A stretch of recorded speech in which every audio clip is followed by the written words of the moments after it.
নমস্কার বন্ধুরা, কাম্মাস কিচেনে সকলকে স্বাগত জানিয়ে আরও একটা নতুন রেসিপি আমি শুরু করছি। আজকে আমাদের বানিয়ে দেখাবো দই চিকেন। তার জন্যে নিচে আমি 800 গ্রাম আমার চিকেন আছে।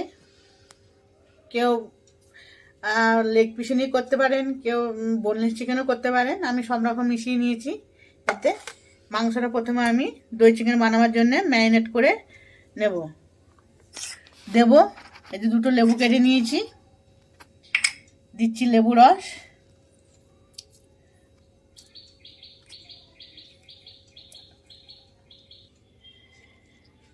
নিয়ে নিলাম দুটো পাতিলেবু নিয়েছিলাম, পাতিলেবু রস দিয়ে দিচ্ছি, গোলমরিচের গুঁড়ো দিয়ে দিচ্ছি, স্বাদ মতো লবণ। এটাকে এর মধ্যে ভালো করে মিশিয়ে নিতে হবে।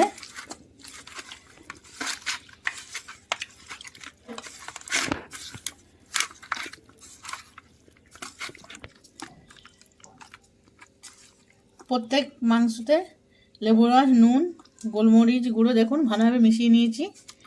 এটা আমি এখন 15 মিনিট রেস্টে রেখে দেবো। তারপর আমি কি মশলা করছি, কি কার পর কি দেবো, ভিডিওটা প্রথম থেকে শেষ পর্যন্ত দেখবেন, তাহলে বুঝতে পারবেন আমি কীভাবে দই চিকেন বানাচ্ছি। চলুন এটাকে আমি এখন রেখে দিচ্ছি রেস্টে 15 মিনিট।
দই চিকেন বানাবার জন্যে আমি মশলাটা আগে তৈরি করে নেব।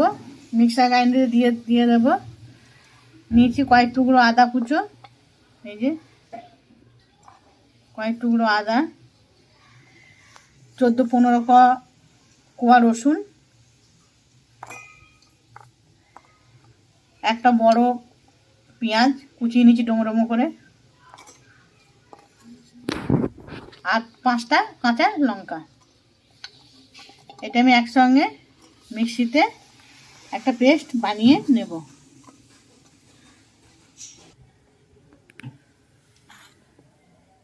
পেস্টটা বানানো হয়ে গেছে।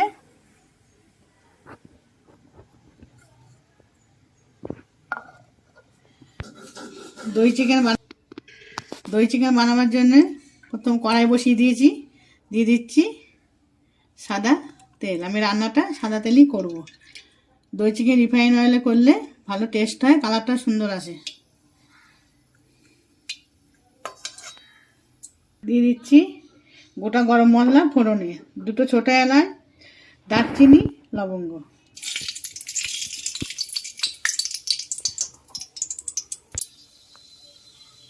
ফোড়নটা হয়ে গেলে একটা মিষ্টি গন্ধ বেরোবে।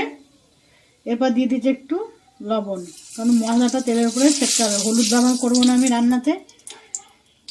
এবার দিয়ে দিচ্ছি বেটে রাখা মশলা, আদা, রসুন, কাঁচা লঙ্কা,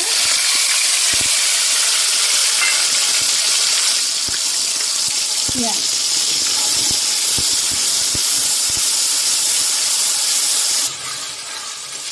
এটা ভালো করে একটু ভাজা করে নেব পেস্টটা।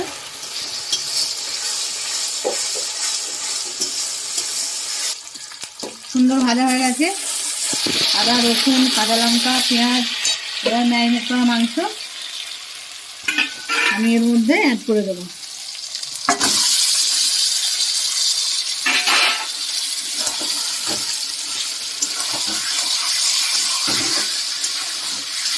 মাংসটা ভালো করে মশলার সাথে কষিয়ে নেব।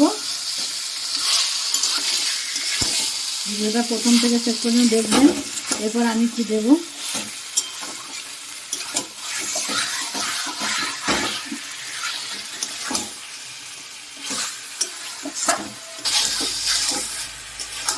মাংসটা মশলার মধ্যে দেওয়ার পর হাই ফ্লেমে খানিকক্ষণ মিনিট 10 কষিয়ে নেওয়ার পর এবার একদম গ্যাসটা কমিয়ে দেবো।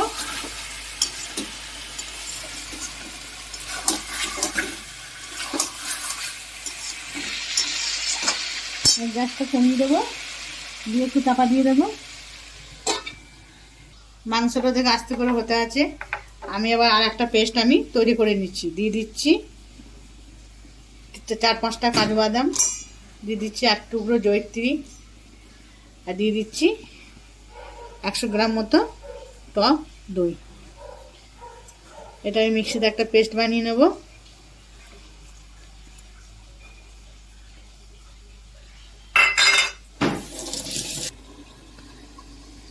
ঢাকনাটা খুলে নিলাম। খুব সুন্দর গন্ধ বেরোচ্ছে। এবার এরপর দিয়ে দেবো একটু লাল লঙ্কা গুঁড়ো,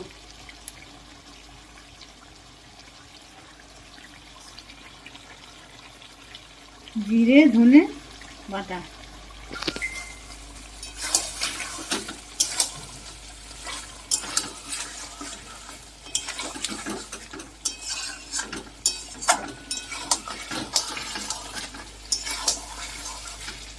আমি 4 চামচে 1 চামচ জিরে বাটা 1 চামচ ধনে বাটা আমি দিয়েছি। এবার ভালো করে এটা কষিয়ে নিচ্ছি। তেল ছেড়ে আসবে, তারপর আমি অ্যাড করব দই। তার জন্য ভিডিওটা দেখতে থাকুন। দিয়ে দিচ্ছি টমেটো কেচাপ বা টমেটো সস। যাদের টমেটো সস দেবেন না ভাববেন তারা টমেটোও দিতে পারেন পেস্ট করে। আমি এখানে সস ব্যবহার করেছি।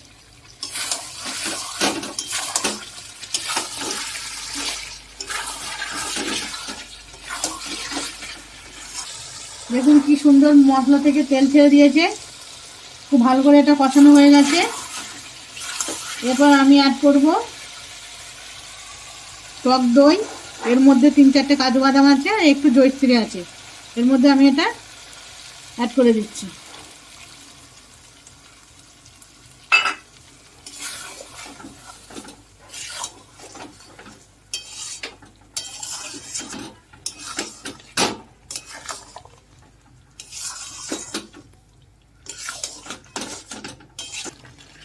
দই অ্যাড করার পর কিন্তু আঁচ খুব বাড়ানো যাবে না, তলাতে আটকে যেতে পারে।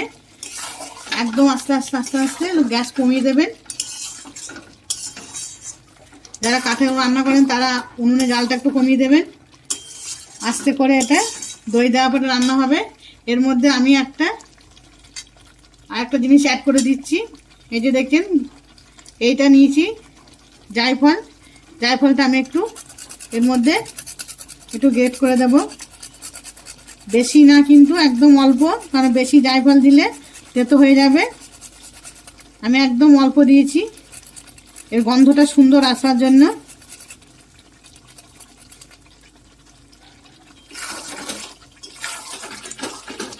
জায়ফল মাংসে খুব সুন্দর ফ্লেভার নিয়ে আসে, গন্ধটা অন্য হয়ে যায়।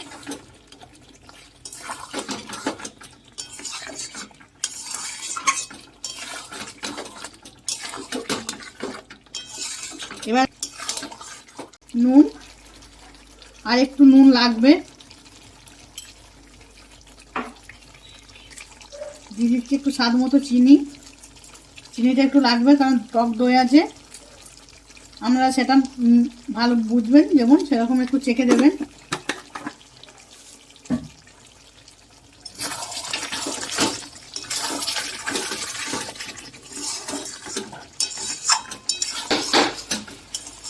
দই দেওয়ার পর দেখুন খুব ভালো করে কষিয়ে নিয়েছি। আবারও মাংস থেকে তেল ছেড়ে দিয়েছে। এবার দিয়ে দেবো অল্প একটু সামান্য গরম জল, সামান্য দেবো কারণ মাংস সেদ্ধ হয়ে গেছে।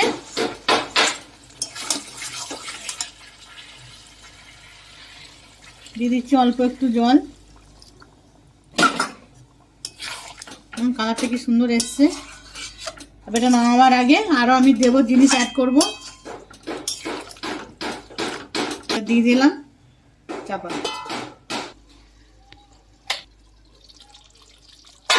ঢাকনা খুলে নিয়েছি। দেখুন জলটা, যে জলটা দিয়েছিলাম পুরো শুকিয়ে গেছে জলটা।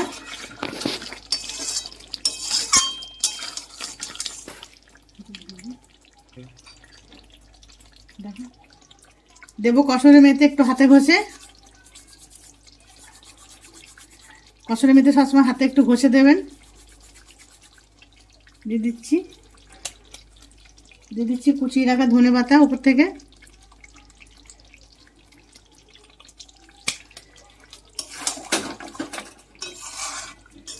আরও 5 মিনিট এটা ঢাকা দিয়ে রাখবো।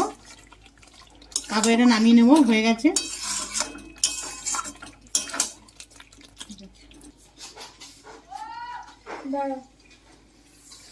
ফিরে এলাম 5 মিনিট পর। দেখুন হয়ে গেছে। কি সুন্দর তেল ছেড়ে যে কালার এসছে, দারুণ লাগবে। এবার আমি এটা ঢেলে নিচ্ছি। এই রেসিপিটা যদি কারো ভালো লেগে থাকে লাইক কমেন্ট শেয়ার অবশ্যই করবেন। চ্যানেলটিকে সাবস্ক্রাইব করে দেবেন। নতুন বন্ধুরা যারা এখনও সাবস্ক্রাইব করেননি তাদের কাছে অনুরোধ সাবস্ক্রাইব করার। পুরনো বন্ধুদের অসংখ্য ধন্যবাদ। আবারও দেখা হচ্ছে নতুন আর একটা রেসিপি নিয়ে। আমার সাথে থাকুন, সঙ্গে থাকুন, ভালো থাকুন, সুস্থ থাকুন।